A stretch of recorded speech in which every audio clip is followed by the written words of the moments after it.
भैया जी हैं जो ऑस्ट्रेलिया रहते हैं, वो आज महाराज जी को आटा कपड़े और दक्षिणा भेंट कर रहे हैं।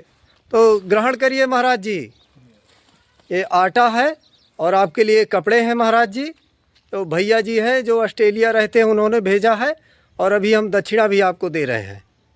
दक्षिणा दे दो। तो भैया जी हैं जो ऑस्ट्रेलिया रहते हैं, उन्होंने महाराज जी 2 महात्माओं के लिए दक्षिणा भेजा है। महाराज जी जरा गिन के बताइए, देखिए आप कितने पैसे हैं। 500 ठीक से गिनिए महाराज जी, एक एक ठो। 1 2 3 4 5। तो 500 महाराज जी आपको प्राप्त हो गए। हाँ प्राप्त। आपको भी महाराज जी 100 रुपये मिल गए। हाँ 100 रुपये मिले। ठीक। ऐसा है कि उनके दान करने वालों को सदा इसी तरह वो दान करते रहें, कल्याण होता रहेगा उनका। और हम यही चाहते हैं सदा इसी तरह फूलते फलते रहें, इसी तरह वो दान करते रहें, उनका कल्याण होता रहेगा। और हमारी भी तबीयत ख़राब रहती है, बुजुर्ग आदमी हैं तो कम से कम सेवा कर रहे हैं, तो हमारी भी आत्मा उनको शांति के लिए, कल्याण के लिए, उनके परिवार के लिए मंगल कामना चाहती है। ऑस्ट्रेलिया वाले हम भक्त को, उनको अपनी हृदय से ये शांति प्रदान करते हैं और उनका कल्याण हो, बाल बच्चों का सभी का कल्याण हो। और उनके जो पितर्व हैं, उनको भी हम पूर्वज हैं, हम उनकी भी कामना करते हैं कि उनकी भी सद्गति हो, उनका भी सब साधना बने और उनका कल्याण हो। इसी तरह हमेशा करते रहें और इसी तरह आपका नाम चलता रहे। और जय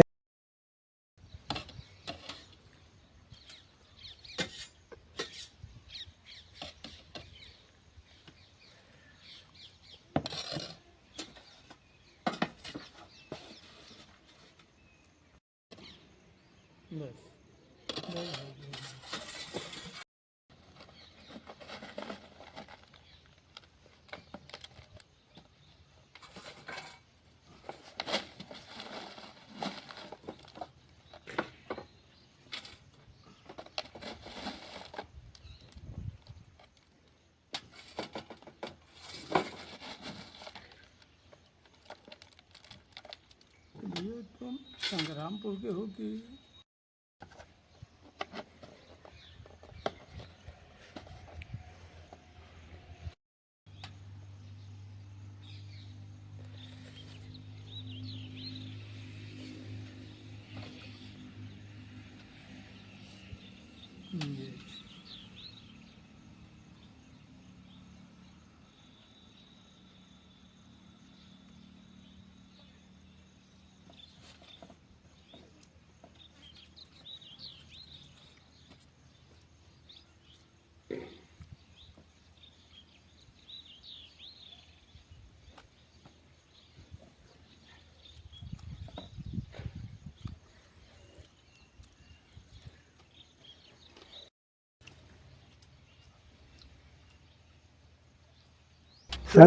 संत समागम हरि कथा, तुलसी दुर्लभ दोय, दारा सुतेर लक्ष्मी पापी के घर। लेत देत मन संक न करई, बल अनुमान सदा हित करई। तो ऐसा है कि हमारे धर्म में लिखा हुआ है, शास्त्रों में लिखा हुआ है कि जो बलवान है, बलवान को सदा, गरीबों को, बलहीन की सदा सहायता करना चाहिए, जिससे उसका बल सदा हमेशा ही बढ़ता रहेगा। इसी तरह धनवान है, जो धनवान है वो सदा धर्म हित में प्रेरित रहे और सदा गरीबों की, अपंगों की, बुजुर्गों की सेवा करता रहेगा, वो सदा फूलता फलता रहेगा। यही हमारी कामना, यही धर्म कर्म यही है, धर्म कर्म है, इसी में स्वर्ग नरक का यही बात है। द्वार है। हाँ। जो दे गया सो ले गया, बाकी जमी में रह गया, एक लोभ का दरिया भरा, जाने किधर को बह गया। क्योंकि जो हम कुछ दे जाएंगे, कर जाएंगे, वही हमारे साथ जाना है। बाकी जो कुछ यहाँ संसार में है, ये तो सब पड़ा रह जाना, घर परिवार तो सब यही पड़ा रह जाना है, वो कोई साथ नहीं जाना है। जो हम कर गए अपने हाथों से, वही हमारे साथ ही जाना है। इसलिए सदा हमेशा ये ध्यान रहना चाहिए कि जो हमारे पास जितना है, हमारे पास उससे 10वां अंश सदा हमेशा गरीबों में, बुजुर्गों में, बूढ़ों में दान करना चाहिए। और दान करने से कभी घटता नहीं है, सदा बढ़ता ही रहता है, सदा बढ़ता ही रहता है। हमारा यही कहना है कि जो हमारे बड़े बड़े लोग हैं, जो पैसे वाले हैं, और ये सदा हमेशा भगवान की कृपा से सदा हमेशा दान पुण्य करते रहें, सदा फूलते फलते रहेंगे, यही हमारी कामना है। तो पितृदोष से मुक्ति के लिए क्या करना चाहिए?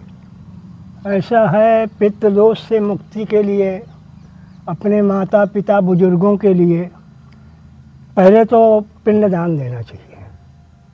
पिंडदान देना चाहिए जा कर के, और पिंडदान देने के बाद फिर उनका सत्कर्म ही होता है। पिंडदान करके अंत्येष्ट अपने कन्याओं को भोजन, संतों को भोजन, ये सब कराना चाहिए।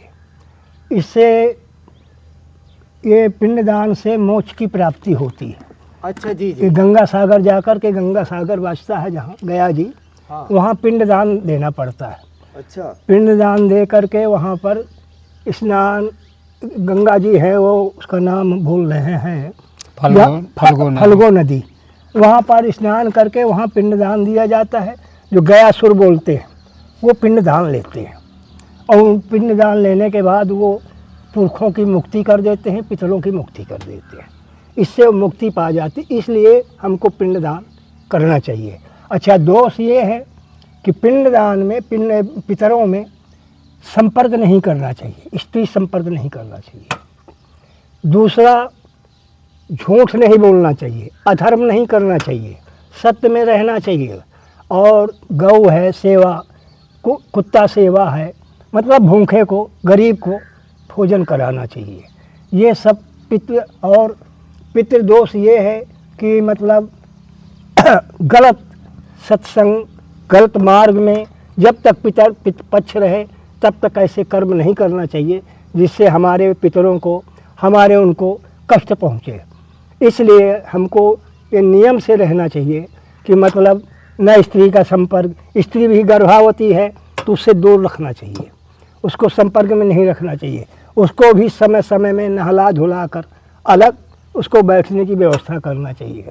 सत्संग करना चाहिए, भगवान का भजन करना चाहिए, जिससे हमारे पितरों की मुक्ति हो, हमको सत्कर्म से हमारा उनका कल्याण हो, उनका मोक्ष हो। इससे पितर पक्ष का मोक्ष होता है। पितृदोष मालूम नहीं किया जाता है, पितृदोष लगता है। जैसे अब हम पितर पक्ष चल रहा है, हम जुआ खेलेंगे, शराब पिएंगे, गलत बोलेंगे, अधर्म करेंगे, ये सब दोष लगेगा। क्योंकि वैसे समय में पितर पक्ष नहीं है तो दोष की कम है, कोई विशेष नहीं लगेगा। लेकिन जब पितर पक्ष चल रहा है उस समय ये कार्य करेगा, उसे महान दोष लगेगा।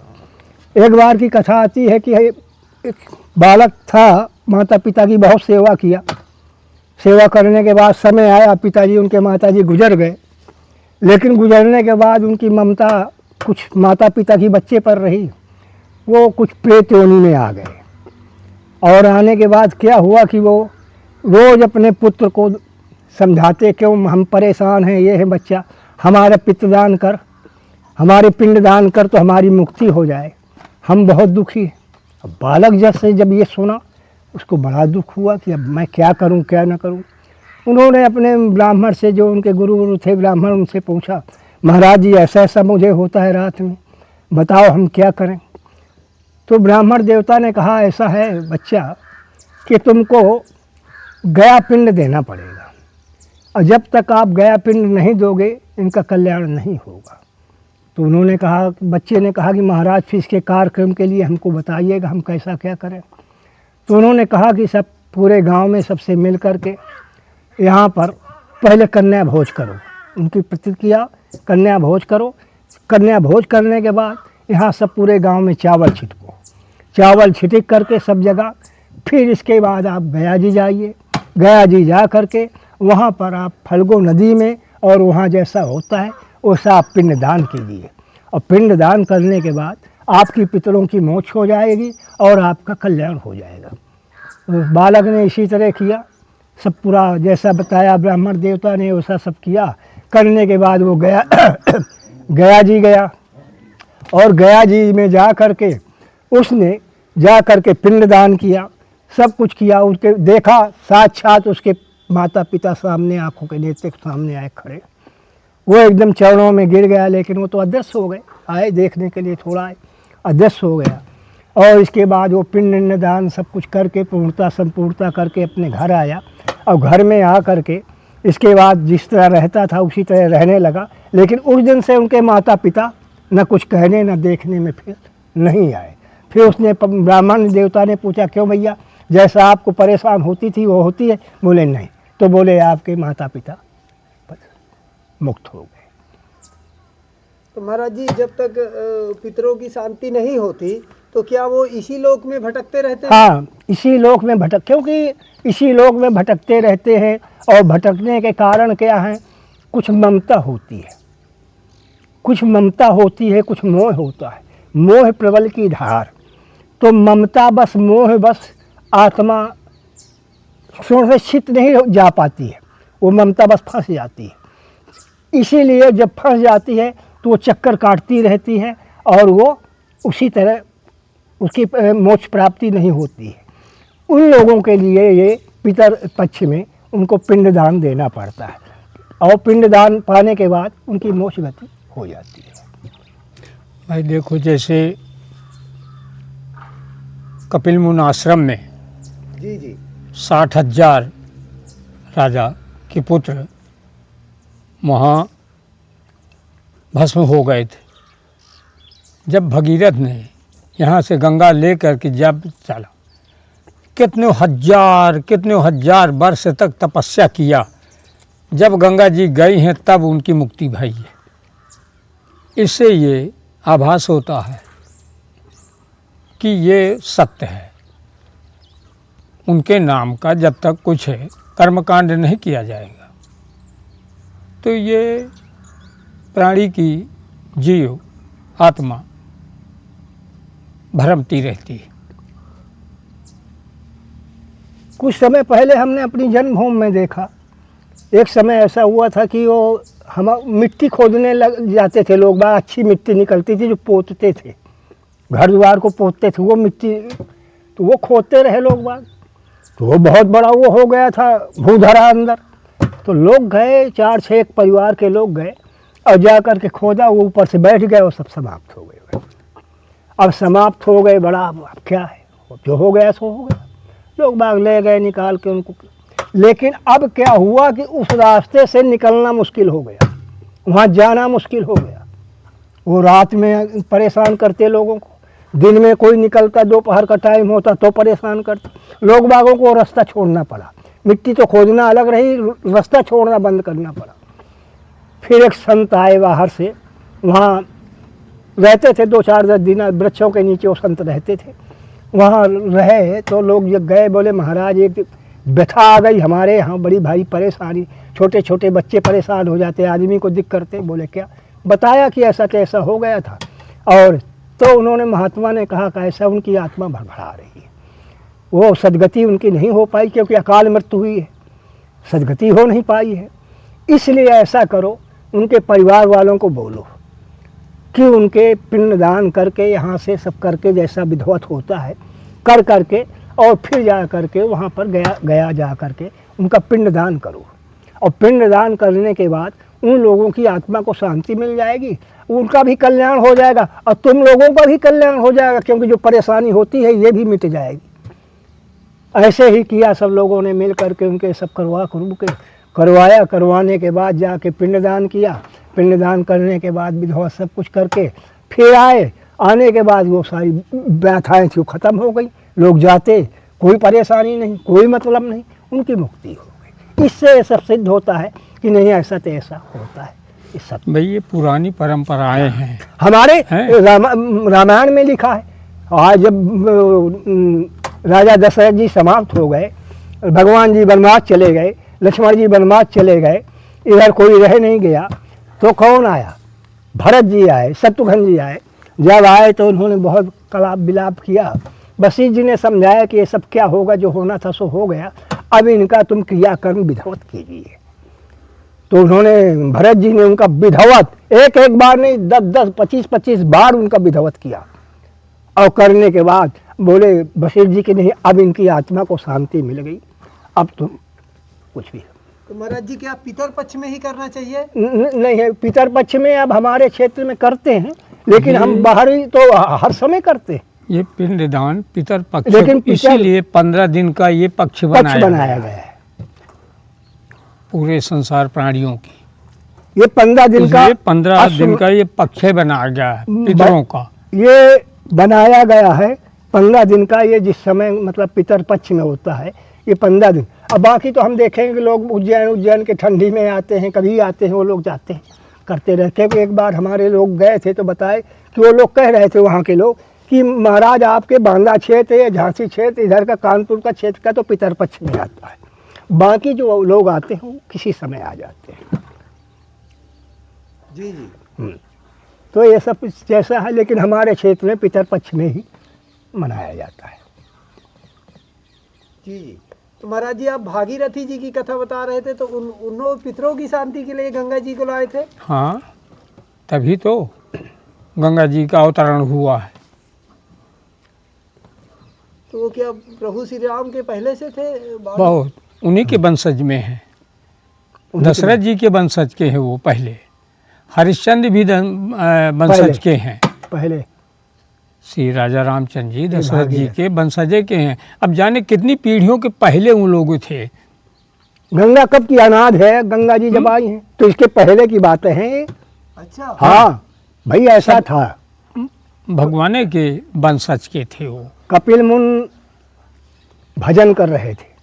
ये सतयुग की बात बता रहे हैं आप? हाँ जी जी। तो भजन कर रहे थे तो ये लोग क्या किया कि उनके सेना आई, ये जो भागीरथी के इनके और पहले की बात, सेना आई तो उन्होंने पानी के लिए सेना ने मांगा उनसे कि जल की व्यवस्था करो हमारे सेना को। और बाबा समाधि में बैठे थे कपिल। अब जब नहीं तो अरे बोले ढोंगी है, ढोंग रचा रहा है हम लोगों को जल देने के लिए, हमारी व्यवस्था करने के लिए कुछ नहीं कर रहा। नहीं मान, उनको धक्का मुक्की किया। जब धक्का मुक्की किया तो उन्होंने नेत्र खोल दिया। जब नेत्र कब से वो समाधि लगाए बैठे थे, जब नेत्र खोल दिया वो सारे के सारे सब भस्म हो गए। जब भस्म हो गए उसमें जो राजा सगर के पिता थे, अंशुमान क्या था उनका, कुछ ऐसे अंशुमान, वो महान राजा थे। हरिश्चंद्र के पहले की बात है। ये सतयुग की बात बता रहे हैं? अरे सतयुग में जाने कितने युगों हो गए होंगे। अच्छा। बहुत पुरानी बातें हैं, बहुत अनादि। तो वो बोले कि हमको अश्वमेघ यज्ञ करवाना है, अश्वमेघ यज्ञ करवाना है। उसमें घोड़ा छोड़ा उन्होंने। तो वो कहा ठीक है, अब राजा से राजा कहना, अच्छा जाओ इनको चारों दिशा में घोड़ा। अब यहाँ से इंद्र देखा कि ये अश्वमेघ यज्ञ करा रहा है, तो उसको चाहे जो कोई भजनार्थी हो, चाहे जो कोई हो, उसको अपने इंद्रासन की नहीं फिक्र लगी रहती कि मेरा इंद्रासन ले जाएंगे, मैं निकाल के पृथ्वी में चला जाऊंगा। तो वो जहाँ के इंद्र आया, इधर घोड़ा बांध दिया और उधर अपने कार्यक्रम में लगे हैं। वो इंद्र आया, रात को घोड़ा उठा के ले गया। अब जब घोड़ा ले गया, वो जा करके गंगा सागर में, वहाँ कपिल मुन खाड़ी में बैठा था, गहराई में, वहाँ जा करके उसके पीछे बांध के उड़ा करके घोड़ा को ले गया। वो भजन में बैठे थे, पीछे बांध दिया, जानने न पाए, वो अपने चला गया, घोड़ा बांधा। अब जब राजा सगर कहा क्या होगा, घोड़ा कहाँ गया, घोड़ा कहाँ गया, घोड़ा, अब घोड़ा तो बंधा गंगा सागर में, पता न चला कौन ले गया, कौन का हुआ।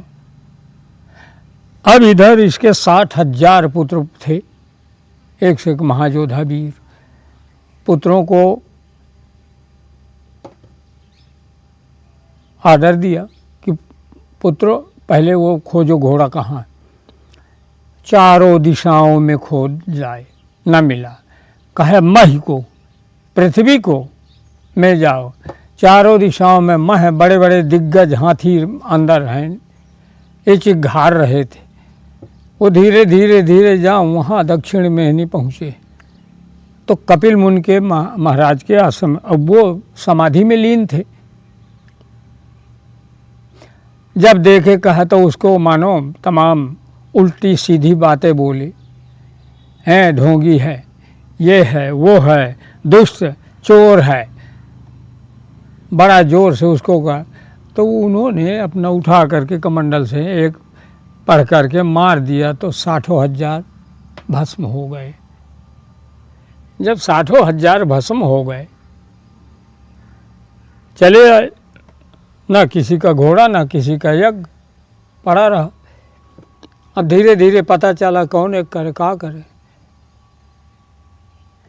फिर बाद में जब ये भागीरथ का जन्म हुआ तब ये कहे बोले कि हमारे पितरों का अब वहाँ वो आत्माएं 60,000 घूम रही हैं, मंडरा रही हैं, उड़ रही हैं, कैसे होगा इनका तरन तारनी।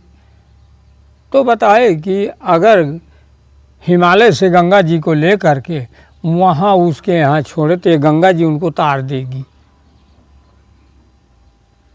10,000 बार एक पैर खड़े, 20,000 पैर दोनों पैर खड़े, क्या क्या सूर्य को ऊपर देख के, यानी बड़ी तपस्या किया।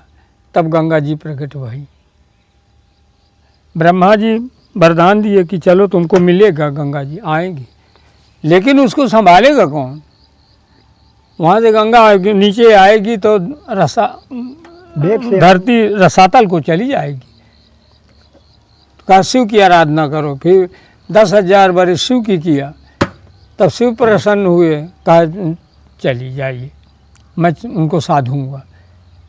फिर ब्रह्मा की आराधना किया, तब ब्रह्मा जी अपने कमंडल से छोड़े, वो शिव के जटन में बिला गई।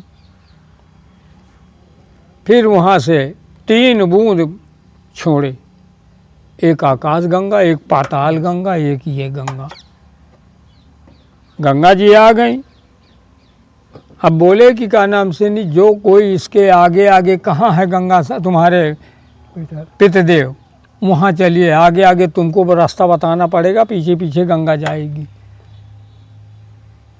तब वो आगे आगे आगे आगे भगीरथ बताइए हिमालय से वहाँ जाने कई साल में पहुँचे होंगे। महाराज जी, हमारा आपसे प्रश्न है कि गरुड़ जी तो विष्णु भगवान के इतना करीब रहते थे, फिर भी उनको अहंकार हो गया था। हाँ, अहंकार क्या हो गया, माया बहुत प्रतिष्ठित होती है, माया में फंस गया। क्योंकि उस समय रावण का युद्ध हो रहा था और रावण ने ऐसा किया कि भगवान सीताराम जी को नांग फांस से बांध दिया। लेकिन भगवान इतने समर्थवान हैं, लेकिन संसार को दिखाना चाहते थे कि नहीं, क्या वो बंध गए। अब ये बंध गए तो नारद जी को मालूम हुआ, उन्होंने तुरंत गरुड़ जी के पास गए, गरुड़ जी को भेजा, बोले जाइए आप वहाँ पर उनको बंधन से छुड़ाओ। लेकिन कोई बात नहीं, गरुड़ जी आए, उनको बंधन से छुड़ाया, छूटने के बाद वो स्वतंत्र हो गए भगवान। लेकिन अब गरुड़ जी को मोह हो गया कि ये कैसा भगवान, ये कैसे राम, जो स्वयं बन गए वो अपना नहीं छुटा पा रहे हैं। अब उनको ये माया प्रेरित कर दिया, अब उनको कि मैंने ये किया और ये तो न कर पाते, अब उनको अहंकार हो गया। लेकिन अब उनके मन में ये व्याप्त अहंकार हो गया, अब उनके दिल में ही होने लगा कि अब करें तो क्या करें। उनके रहा नहीं गया गरुड़ जी को, वो तुरंत पहुँचे ब्रह्मा जी के पास। ब्रह्मा जी से कहा, ब्रह्मा जी ये बताओ ये कैसे राम भगवान है, जो बंधे पड़े थे, मैंने जाता तो छुड़ाता कौन, और ये। तो ब्रह्मा जी ने कहा ऐसा है गरुड़ जी कि हम को व्याप चुकी है पहले माया, और वही माया आपका लगी, तो जब हमें व्याप चुकी है तो हम कैसे आपका छुड़ाए पाइबे, हम न छुड़ा पाइबे। फिर बोले शंकर जी के पास जाओ। शंकर जी के पास गए। शंकर जी रास्ते में जा रहे थे, कुबेर के पास जा रहा मैं, कुबेर के पास मिला, गरुड़ मार्ग माही मुझे रास्ते में मिल गया। तो उन्होंने कहा, पूछा, प्रणाम किया गरुड़ जी ने, बोले महाराज ऐसी बात है, और ऐसे थे ऐसे भगवान, ये काहे के भगवान बंध गए, इनमें कुछ नहीं दिखा, मैंने जा कर के छुड़ाया। तो वही शंकर जी कह रहे हैं कि माया आपको बहुत ज़्यादा व्याप्त गई है, लेकिन ये जल्दी फल्दी है माया आपकी छूटेगी नहीं। और फिर मिला गरुड़ मिला मार्ग मोही, कई बात समझा हो, एक तो मार्ग रास्ते में मिला, तो समझाऊं तो और फिर खग जाने खगही के भाषा है, ये मेरी भाषा को क्या मानेंगे, एक खगे खगे। तो उन्होंने क्या किया, बोले हम तो नहीं आपको निपटारा कर पाएंगे, बता पाएंगे, आप ऐसा करिए कागभूषुंड के पास जाइए। खग जाने खगही के भाषा ताते उमा गुप्त कर रखा, तो ये जाएगा तो वहाँ वही इनका दूर कर सकता है। तो जब वो गरुड़ जी वहाँ गए, देखा 2 योजन से माया खत्म, जो माया उनको व्याप्त हो चुकी थी गरुड़ जी को, 2 योजन पहुँचते ही उनकी माया खत्म। देख के सब कुछ है, तो मन में उनके आया कि वो जब अभी ये माया हमारी सब खत्म हो गई, अगर जाके मैं कागभूषुंड के दर्शन करूँगा और उनसे सुनूंगा तो मेरा ही कल्याण हो जाएगा। लेकिन जिस समय सत्संग में कागभूषुंड जी बैठे थे, बिहंग बिहंग मृग और ये बद्ध पक्षी सब बैठे थे, उसी समय कथा करने के लिए कागभूषुंड जी बैठे, उसी समय जा करके गरुड़ जी पहुंच गए। जब गरुड़ जी पहुंचते हैं तो अब तो राजा हैं, वो तो राजा हैं गरुड़ जी। उसी समय स्वयं कागभूषुंड जी जा करके उनको दंडवत प्रणाम हुई से कर रहे हैं, बोले आइए पधारिए, कैसे आपके दर्शन मिले, कैसे आप यहाँ पधारे, सारी बात उन्होंने पूछा पाछा। पूछने के बाद फिर उनका सत्कार किया, आदर किया, सम्मान किया। सम्मान सम्मान करने के बाद फिर पूछा कि आप किस कारण से आए, कैसे आए। तब फिर जब उन्होंने ये पूछा तब गरुड़ जी ने बताया कि मुझे तो शंका जो थी मेरी, वो तो यहाँ आते ही मेरी मिट गई, लेकिन अब मैं जिस लिए आया हूँ, मैं ये पूछना चाहता हूँ कि वो राम कौन है जो बंधन में था, वो भगवान कैसा है। मैं इस चक्कर में ब्रह्मा जी के पास गया, वो भी नहीं बता पाए, और वो जब शंकर जी के पास गया तो वो भी बोले कि नहीं मेरे पास समय नहीं, आप गरुड़ जी के पास जाइए। तो मैं आपके पास आया हूँ। तभी गरुड़ जी उनको वृत्तांत बोले, मुझे भी लग गई थी, मैं भी माया में फंस गया था, कितने वर्षों घूमता रहा इसी चक्कर में कहाँ कहाँ देखा, कहाँ कहाँ क्या किया। अंत में जा कर के जब उन्होंने मुझ पर कृपा किया तब मेरी माया छूटी, और आज उन्हीं की कृपा से मैं यहाँ बैठा हूँ, सत्संग कर रहा हूँ।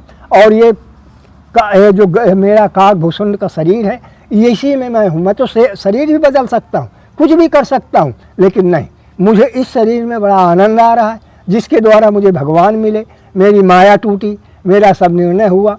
सारी फिर वृत्तांत से पूरा कथा, जन्म, विवाह, फिर उनका वनवास, सारी कथा एक एक, फिर रावण का युद्ध सुनाया, हर चीज़ सुनाया, फिर पूरा सुना करके उनको पूरी ममता उनकी सब मिटाया। मिटाने के बाद गरुड़ जी चरणों में गिर के बोले नमस्मस्तक, आप हमारी बोले हे माया से दूर कर दिया, जो हमारे मन में बड़ा भारी ये भरा हुआ था, ये सब मिट गया। इसी से साथ हम सीताराम जी कहते हैं, जय जय सीता। और हम ये भी कहते हैं कि जो ऑस्ट्रेलिया के आपके भगत हैं, ये सदा इसी तरह भगवान की कृपा बनी रहे और इसी तरह वो